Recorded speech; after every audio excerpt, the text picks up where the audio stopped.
Bonjour et bienvenue dans ce nouvel épisode du Wiki Alien. Alors je ne sais pas trop comment appeler cette vidéo, dans le sens où je vais faire une hiérarchie des xénomorphes qui constituent la ruche, mais seulement avec les xénomorphes que nous avons vus sur cette chaîne, pour que tout le monde puisse suivre la vidéo et ne pas être perdu avec des xénomorphes qu'on n'aurait pas encore vus. Puisque là, je ne vais pas m'attarder sur la description de chacune des castes. Alors, le classement n'est pas fait selon l'évolution du xénomorphe, mais plutôt par rapport à son importance dans la ruche et sa dangerosité. Bon, en vrai, il y a un peu de son évolution aussi. On va aussi compter les xénomorphes vus dans l'univers Alien vs Predator. Ceux qui seront encadrés en bleu sont uniquement canons à la saga Alien. Ceux en rouge sont uniquement canons à AVP, et en magenta, ceux qui sont canons dans les deux univers. Comme certains xénomorphes sont uniques à leur univers, c'est pas évident à les hiérarchiser, puisqu'ils ne se sont jamais rencontrés, comme le grid et le corbeau par exemple. Mais j'apporterai mes justifications dans mes classements par rapport à mes choix. Donc pas de panique si certains xénomorphes que vous attendiez de voir dans cette vidéo n'apparaissent pas. C'est justement normal. C'est parti.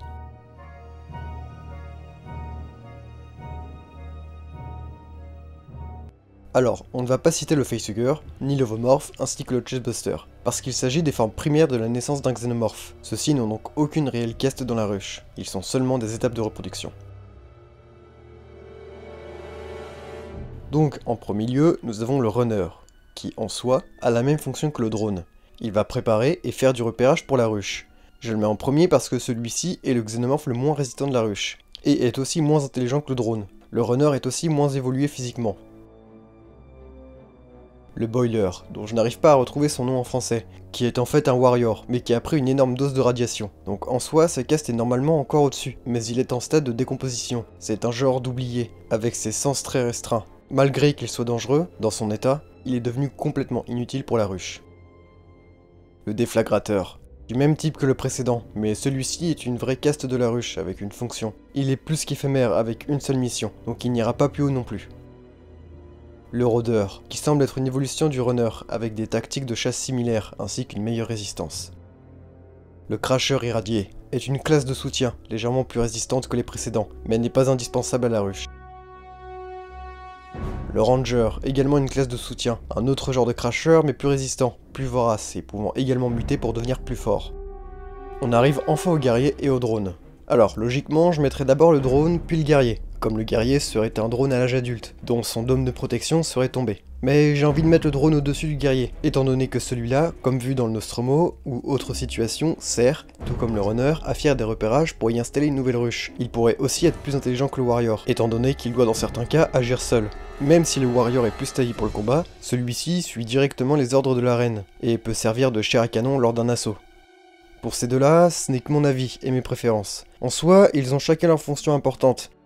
Mais voilà, ayant une préférence pour le drone, pour moi il passera avant. Surtout si on prend l'anecdote que durant le tournage d'Aliens le Retour, les dômes sur les xénos étaient en fait trop fragiles, ce qui conduit Cameron à prendre la décision de les enlever. Donc voilà, ils n'étaient pas forcément prévus à la base, ça s'est fait directement sur le tournage. Mais en soi, ils sont littéralement du même rang. Au suivant. Le broyeur, qui lui sert de tank, et est surtout un attaquant plus qu'un défenseur. Il n'est pas forcément plus intelligent, mais son poids et sa crête imposante le fait passer au-dessus. Le carrier. Celui-là, je ne savais pas vraiment où le mettre. Je le mets ici parce qu'il joue un rôle qui peut être important dans la ruche. Il permet de faciliter l'agrandissement de celle-ci, ce qui lui suffit largement d'être à cette place. Monica. Un xénomorphe modifié génétiquement par l'homme à l'aide du pathogène noir. Elle est beaucoup plus forte, agile et meurtrière qu'un drone ou warrior, et est également légèrement plus intelligente. Dans les fois où Fireteam l'a croisée, elle était devant les xénomorphes qu'elle accompagnait. Elle semblait pouvoir agir presque en autonomie. Voilà pourquoi je l'ai mis à ce rang. Le grid, qui n'est qu'en fait qu'un simple drone, plus intelligent. Il se pourrait qu'il puisse être une sorte de mini-chef. Le fait qu'il ait tué 2 prédateurs et dirigé ses congénères pour aller libérer la reine, fait de lui un xénomorphe extrêmement dangereux à cause de son intelligence. Numéro 6, qui est également juste un simple warrior, mais avec une intelligence surdéveloppée pour un xénomorphe. Son instinct était tout tracé pour devenir une nouvelle reine. Mais là, on va le prendre sous sa forme de warrior, donc il reste à cette position. Le corbeau. Un xéno assez atroce avec une sale gueule, presque aussi grand qu'une reine, il s'impose facilement dans la ruche, le combattre serait presque combattre l'équivalent d'une jeune reine. Le prétorien, une évidence, un garde de la reine, qui peut à n'importe quel moment en devenir une si celle-ci succombe. En réalité, il devrait être juste en dessous de la reine, Mais c'est sans compter sur le Prédalien, avec différentes classes, qui en fait le xénomorphe le plus dangereux de la ruche, comme s'ils n'étaient pas déjà tous assez dangereux comme ça. Un xénomorphe prédateur extrêmement dangereux à cause de sa force, sa taille, mais aussi de son indépendance par rapport à la ruche. Il est littéralement imprévisible. Le roi alien. C'est un autre xénomorphe alpha, du même rang que la reine, pouvant gouverner dans une ruche. Sa force est inégalable comparée aux autres membres de la ruche. Mais il reste cependant bien moins fort qu'une reine à cause de son intelligence presque trop faible comparée à elle. La reine, qu'on ne présente plus.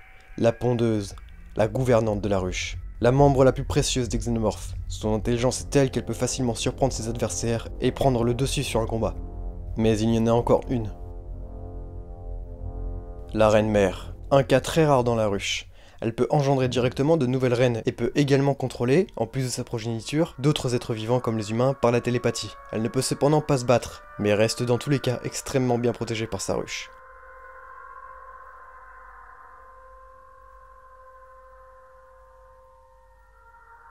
Et voilà. J'ai beaucoup aimé faire cette vidéo, j'espère qu'elle vous aura plu. Au final, nous n'avons pas vu tant de xénomorphes que ça. Mais comme dit en début de vidéo, les xénos présents ici sont uniquement des xénomorphes vus sur la chaîne. Ce classement des castes n'est que ma vision. C'est difficile d'essayer de classer le corbeau face à un prédalien par exemple. Les deux sont littéralement dans des univers différents. J'ai fait comme ce qu'il me semblait le plus logique. Mais voilà, ce qui reste intéressant, c'est que vous avez les codes couleurs pour vous repérer facilement sur quel xénomorphe est lié à quel univers. Ou même s'il apparaît dans les deux univers. En tout cas sur ce, à la prochaine.